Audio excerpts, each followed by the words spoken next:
Seguimos ahora con más información, pero nuestro invitado, vamos a hablar de AFPs, de la Superintendencia de Banca y Seguros. Nos acompaña a esta hora Elio Sánchez, él es el superintendente adjunto de AFPs de la Superintendencia de Banca y Seguros. Y la pregunta que le formulo primero que nada es darle la bienvenida, pero la pregunta ¿es perjudicial o más bien beneficioso para el sistema de pensiones un nuevo retiro? ¿En qué estamos? Muy buenos días, señorita González. Muchas gracias por la invitación. Mire, es una pregunta interesante la que usted hace, pero la enmarca dentro de un sistema de pensiones. Me explico. Cuando uno está en un sistema de jubilación, un sistema de pensiones, lo ideal, lo natural, es que uno ahorre para que cuando se jubile tenga una pensión que le ayude a sobrellevar la parte cuando uno es adulto mayor y tiene que sostenerse en la vejez. Ese es el objetivo de un sistema de pensiones. Cuando se hacen retiros, lo que sucede es, se está minando, se está reduciendo ese ahorro jubilatorio futuro por necesidades que entendemos que son necesarias, se deberían atender, pero para eso deberían haber otros instrumentos. No ir destruyendo el ahorro que con mucho esfuerzo uno hace para cuando uno llega a la etapa de la vejez. Eso es lo que yo le puedo decir, de tal manera que retiros para necesidades de corto plazo que son muy válidas y que yo creo que se deben atender, pero deberían ser resueltas con otro tipo de mecanismos, no con nuevos retiros. Sugeriría? Pero, a ver, hablando del tema de pensiones, yo le digo que, y la pregunta, hacer más retiros después de los 6 de las leyes que ya se han dado, las 6 leyes que se han dado, sí es perjudicial. Los temas de salud, bueno, tendrían que resolverse por las autoridades de salud. Mal haría yo, pues, en ponerme a las medidas vinculadas a otros sectores que no se refieren necesariamente precisamente a pensiones, ¿no? Correcto. Claro, usted me dice en todo caso que no comparte la idea. Y hay dos propuestas, entiendo, en el legislativo, a través de las cuales se podría solucionar esto. Pero también lo otro es que se comprobó que en las 6 medidas dadas anteriormente no se trató, por ejemplo, de personas o en desempleo o en vulnerabilidad. Eso es muy cierto, eso es muy cierto. Y le voy a explicar por qué. De los procesos de retiro que han habido, digamos, hay algunos, por lo menos 3 de ellos en las que se estableció retiro de 3 UITs y 2 de 4 UITs, podían retirar todas las personas que pudieran. ¿Qué es lo que ha sucedido? Supuestamente el objetivo era atender a las personas que no tenían trabajo o en situación de mucha vulnerabilidad. Al final de cuentas, más del 60% del fondo que ha salido lo han retirado personas que han estado trabajando desde antes de la pandemia hasta ahora y de personas de altos ingresos. Eso es lo que ese ha sido el resultado de la política pública. Entonces afecta su fondo y sin haber tenido la necesidad extrema, digamos, de haber retirado ese dinero. Exactamente, exactamente. Y 6 retiros, le voy a graficar un ejemplo. Mire, estamos hablando de 2 leyes que permitieron el retiro de 2.000 soles, allá son excluyentes. Después una de 3 UITs y luego otras 3 de 4 UITs. Estamos hablando de 15 UITs.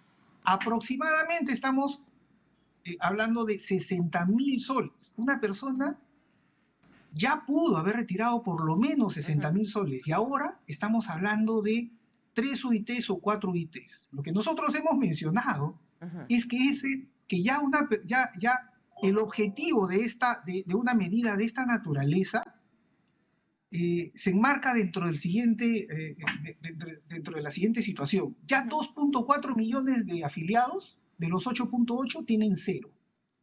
Ya retiraron todo. Y una medida de retiro implicaría que 4.6 millones de afiliados solo le alcanza para retirar una UIT. O sea, casi el 80% de las personas que podrían retirar solo pueden hacer retiros de una UIT. Entonces, un nuevo retiro de 3 UIT, 4 UIT, no solo sino que también, claro, porque no han estado, a ver, ¿quiénes supuestamente serían las personas que están en la necesidad? Aquellas que no han estado trabajando. Esas personas ya han podido retirar 60.000 soles. Y yo creo que 60.000 soles no es poco dinero. Claro. Entonces ahora se habla de un nuevo retiro, ¿no? Y la pregunta va a ser, ¿de qué se va a sustentar una persona? Claro, y la apuesta Cuando es llega la de jubilación. muchos contribuyentes, señor Sánchez, la apuesta es porque se retire el 100% de la AFP, el 100% del fondo privado de pensiones. Se desnaturaliza sin duda el objetivo de la razón por la que uno obtuvo o decidió estar adscrito a la AFP.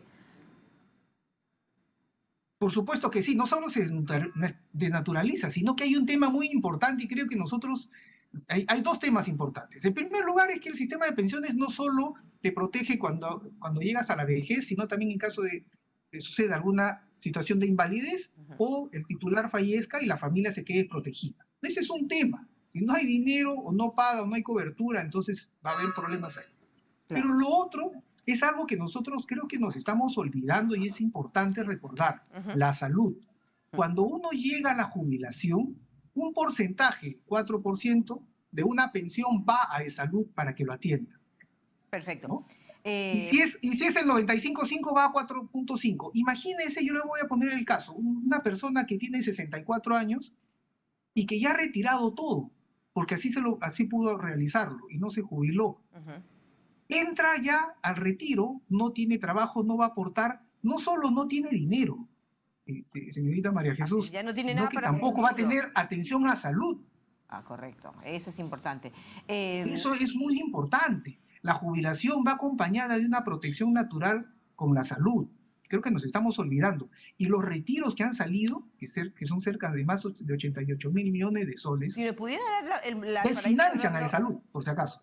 Sí, claro, perdón. y se quedarían sin esa prerrogativa, sin ese beneficio, ¿no? También. Así es. Y la cifra final, la pregunta final tiene que ver con el monto que mueve el tema de las AFPs, el monto global a nivel nacional, a nivel Perú, y sobre todo porque en algún momento lo que se dijo es que efectivamente se carruselea con ese dinero y las AFP no tienen en realidad el dinero. Puede sonar muy crudo lo que le digo, pero es lo que se señala, ¿no es cierto? ¿Cuál es el monto total? Mira, nosotros actualmente tenemos en el fondo de pensiones, que es de los trabajadores, no del FP, eso sí quiero recalcar, estamos en poco más de 105.000 millones de soles. ¿Ok? Ahora, si comparamos con lo que esto nos lleva más o menos a un retroceso de casi cerca de 10 años de ahorro. O sea, estos retiros para aspectos, no solo necesidad, sino diversos temas de corto plazo, han hecho retroceder el ahorro a largo plazo en más de 10 años. Wow, eso es importante. Y eso no se va a recuperar. Ya salió ese dinero y no se va a recuperar. Pero fueron leyes explícitas en pandemia, digamos, ¿no? Que se impulsó eso. Fueron leyes explícitas de pandemia, ahora no estamos en pandemia. Así es. E insisto, el monto de 3 UITs, 4 UITs no obedece, pues, o no recuerda en todo caso que ya han habido tantas leyes que las personas que ya han retirado, que necesitaban o tenían poco en su cuenta individual, ya han retirado casi todo. Ya lo han perdido. ¿No? Estamos hablando, insisto, de 2.4 millones y 4.6 millones que retirarían, que podrían retirar una UIT y que dirían más personas con saldo cero. Con saldo cero. Gracias por la información, por los números, las cifras que no mienten y sobre todo que ya me puso a la reflexión porque finalmente de darse esta situación desde el Congreso también es un tema de autorregulación personal, ¿no? Muchas gracias. Elio Sánchez estuvo con nosotros de la SBS en la línea de AFPs. Y antes